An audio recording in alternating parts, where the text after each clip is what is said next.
आपल्या सर्वांना क्रांतिकारी जय भीम, नमो बुद्धाय. बहुजन लोक हे किती मेहनती आहे तर हे सांगण्याची किंवा दाखवण्याची गरज नाही. तर जिथे जरूरत आहे तिथे आपले बहुजन लोक किती मेहनत करतात ते आपल्याला दिसतंच आहे.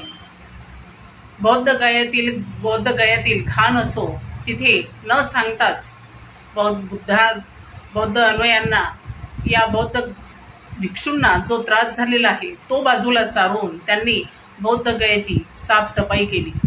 त्यानंतर आता बौद्ध पौर्णिमा आहे, त्या बौद्ध पौर्णिमेसाठी जागा स्वच्छ करण्याचं काम हे बौद्ध भिक्षू मोठ्या मेहनतीनं उन्हामध्ये परिश्रम घेऊन करत आहेत. आम्हाला अभिमान वाटतो की आम्ही बहुजन आहोत, तर हे प्रत्येकानेच जाणायला पाहिजे. जय भीम.